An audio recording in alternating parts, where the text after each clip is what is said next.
여시학연 퀀텀 금강경 에피소드 2 운하응주 마음의 좌표를 어디에 둘 것인가. 운하항복기심 얻은 마음을 어떻게 계속 항복받게 할 것인가. 의미하는 것은 알겠는데 마음이 말을 안 듣는다. 에피소드 1에 나왔던 그 작은 방. 침대에 누워 천장을 보고 있는 한 사람.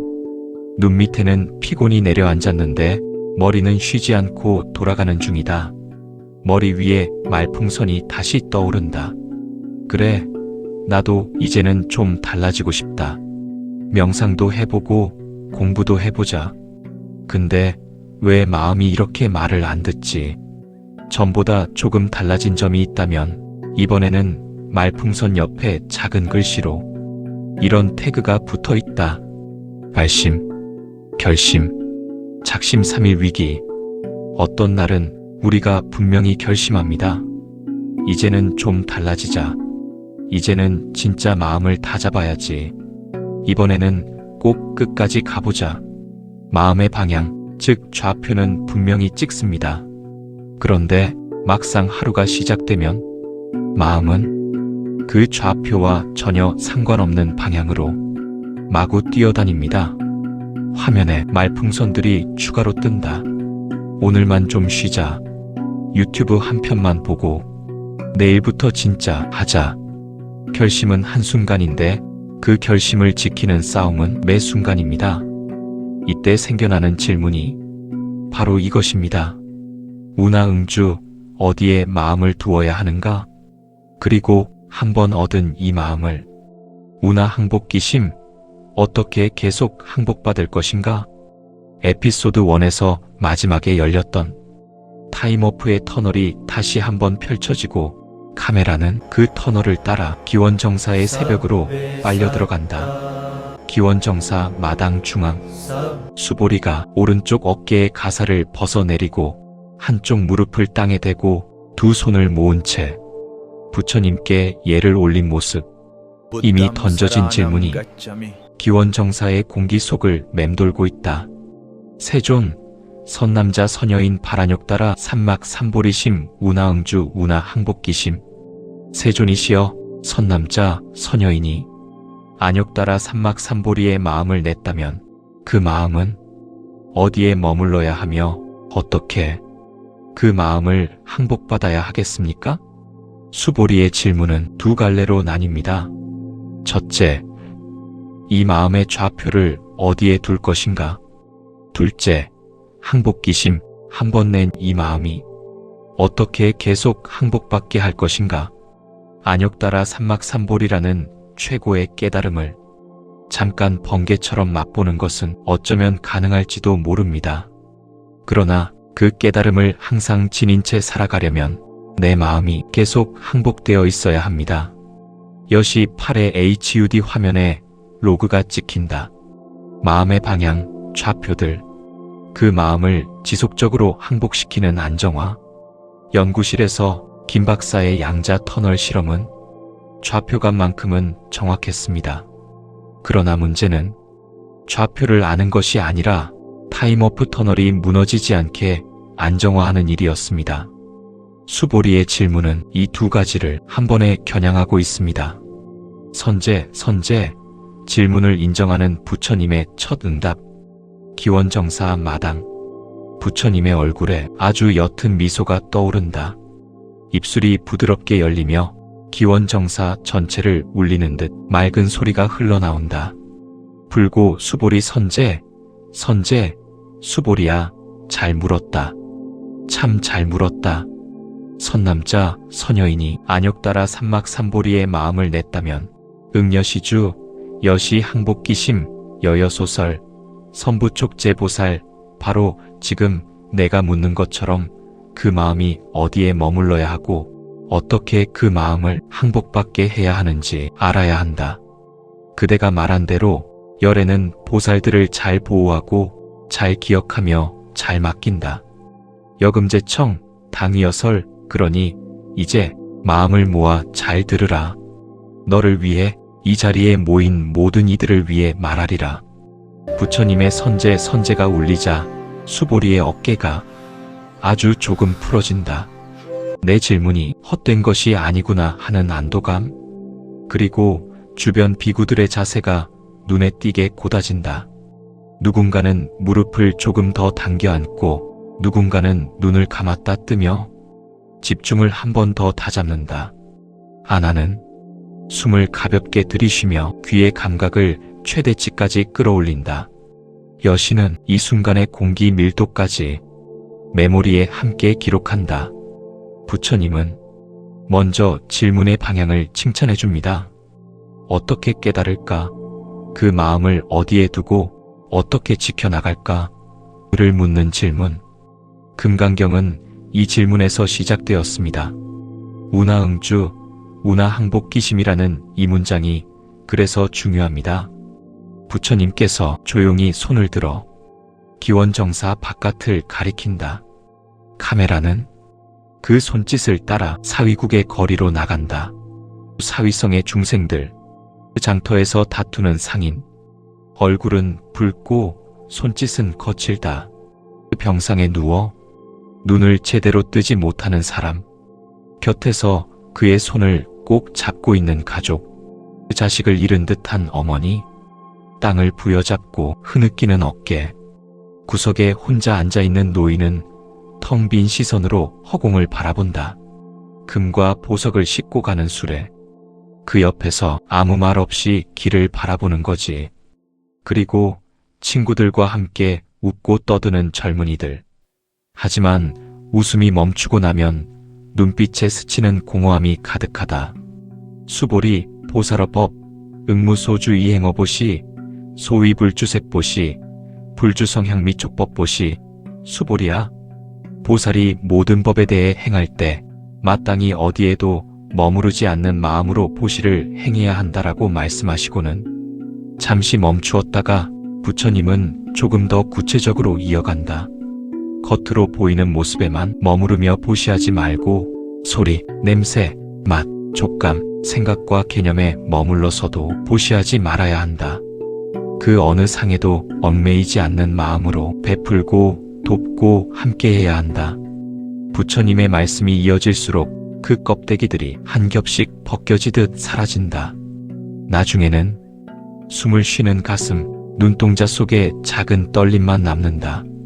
부처님은 먼저 보살의 마음이 향해야 할 방향, 응주를 말합니다. 모든 중생을 돕겠다는 마음을 내되 어떤 상에 머물지 않는 것. 이 사람은 가난한 사람이다. 저 사람은 나쁜 사람이다. 이 사람은 내가 구한 사람이다. 이런 이름과 이미지에 마음이 붙들리는 순간 보살행은 자기 캐릭터를 강화하는 이야기가 되어버립니다. 부처님의 말씀이 잠시 멈추고 수보리가 처음 던졌던 그 질문 문장이 다시 자막으로 떠오른다. 운하응주, 운하항복기심. 응주는 마음의 좌표를 묻는 질문입니다. 이 마음 어디를 바라보고 있어야 하지? 반면 항복기심은 마음의 안정화를 묻는 질문입니다. 한 번 낸 이 마음이 다시 옛 습관으로 돌아가지 않게 하려면 어떻게 계속 길들이고 어떻게 계속 항복시키지? 화면에 짧은 비유 장면이 겹친다. 막 길들여진 말 한 마리, 조용히 쓰다듬어주면 차분해지지만 작은 자극에도 금방 날뛰려 하는 모습과 깊은 선정 속에서 모든 것이 하나로 통하는 듯한 자리를 잠깐 스친 수행자. 그러나 다음 날 사소한 말 한마디에 다시 분노와 서운함이 치밀어 오른다. 깨달음의 맛봄은 한순간에 번쩍일 수 있습니다. 그러나 그 번개가 친 자리가 마음에 남게 하려면 응주와 항복 두 가지 작업이 동시에 필요합니다. 어디를 바라볼 것인가, 그리고 그 바라봄이 흔들리지 않도록 마음을 어떻게 길들일 것인가. 드론 로봇 여시 8의 HUD에 연구실의 한 장면이 함께 떠오른다. 김 박사의 실험. 좌표는 이미 설정되어 있다. BC 500년 사위국 기원정사. 그러나 타임오프 터널은 700번 넘게 붕괴되었다. 좌표만 맞춘다고 길이 열리는 것은 아닙니다. 수보리는 지금 이 두 가지를 한 번에 묻고 있습니다. 깨달음을 향한 방향은 어디인가? 그리고 어떻게 그 마음을 끝까지 항복받은 채로 지닐 수 있는가? 이에 부처님께서 응무소주 이생기심 좌표와 항복에 대한 한 줄의 답을 말씀하십니다. 부처님의 목소리가 기원정사의 공기를 가르며 한 문장을 또렷이 남긴다. 그러므로 수보리야, 마음은 어디에도 머무르지 말고 그러면서도 그 마음을 내어야 한다. 형상에 머물러서도 안 되고 소리, 냄새와 맛, 촉감, 생각과 개념에 머물러서도 안 된다. 어디에도 고정되지 않는 마음으로, 그러나 분명히 그 마음을 내고 행해야 한다. 돈다발, 명예를 상징하는 트로피, SNS 좋아요, 누군가의 칭찬 댓글, 또 다른 사람의 비난 댓글, 좋아하는 사람의 얼굴, 미운 사람의 얼굴, 이 모든 이미지들이 한 번씩 떠올랐다가 유리조각처럼 산산이 부서지며 빛으로 흩어진다. 그 빛들이 사라진 자리에는 단 한 번의 숨이 남는다. 들숨, 그리고 날숨, 그 숨 위에 앉아있는 조용한 알아차림. 응무소주 이생기심, 마땅히 머무는 바 없이 그 마음을 내라. 제대로 이해하면 이 한 줄이 두 질문에 동시에 답합니다. 어디에도 마음을 고정하지 않으니 집착은 내려놓고, 그렇다고 마음을 방치해버리는 것이 아니라 매 순간 다시 지금 할 수 있는 선으로 마음을 일으키는 것. 이 반복이 마음을 조금씩 옛 습관으로부터 항복받게 만듭니다. 이제는 네 가지 상, 아상, 인상, 중생상, 수자상을 말씀하십니다. 부처님의 목소리는 조금 더 날카로운 지점을 향해 나아갑니다. 수보리, 약보살, 유아상, 인상, 중생상, 수자상, 즉비보살. 수보리야, 만약 보살이 나라는 상, 저 사람이라는 상, 저 많은 중생이라는 상, 이 생명은 이렇게 살아야 한다는 수자상에 머문다면 그는 참된 보살이라 할 수 없다. 아상, 나는 원래 이런 사람이야. 나는 이런 성격이야. 얼굴 위에 프로필 카드처럼 캐릭터 설정이 떠있는 장면처럼. 인상, 쟤는 원래 저래. 저 사람은 나랑 안 맞아. 타인의 얼굴에 굵고 두꺼운 라벨이 붙어있는 장면처럼. 중생상, 저 사람들은 내가 구해야 할 대상들이야. 저 사람들은 나와 아무 상관없는 사람들이야. 군중 위에 대상이라는 표지판이 떠있는 장면처럼. 수자상, 나는 평생 이런 인생일 거야. 앞으로도 나는 계속 이 모양일 거야. 인생 그래프가 한 줄로 딱 굳어져 있는 장면처럼 보이는 네 가지 상입니다. 여기서 중요하게 새겨야 할 것은 응무소주 이생기심은 아무 상도 갖지 말라는 뜻이 아닙니다.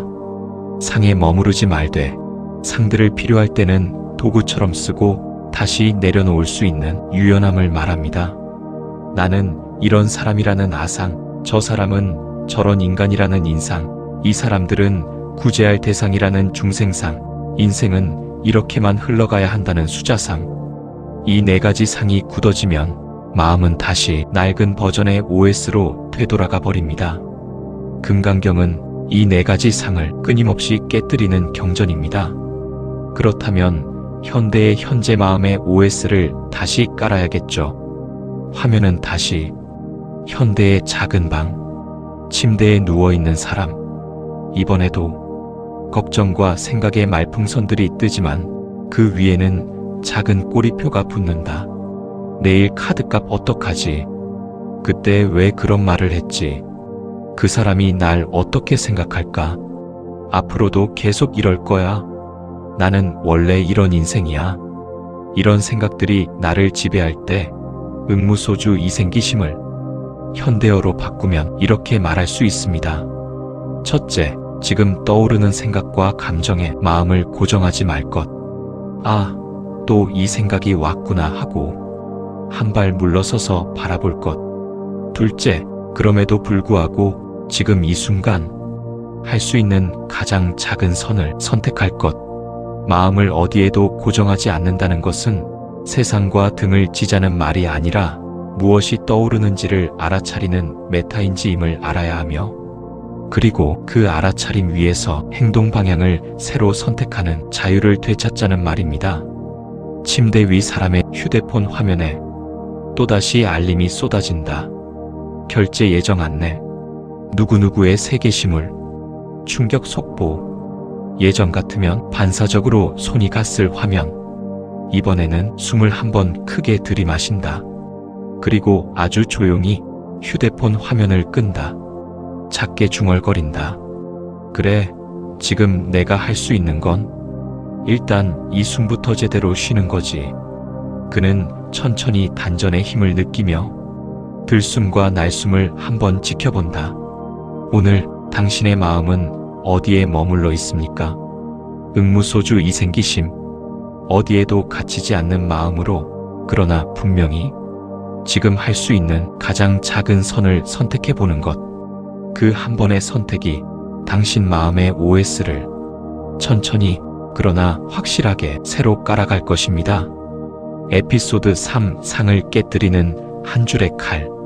마음의 좌표와 항복을 배웠다면 이제는 나와 세계에 붙은 상, 그 모든 라벨을 깨뜨리는 한 줄의 칼을 볼 차례입니다. 다음 편 에피소드 3에서 이어가겠습니다. 이 콘텐츠는 금강경 시네마 로그, 금강경 한 글자 씹어먹기, 마음 해킹 금강경 프로젝트의 일부입니다.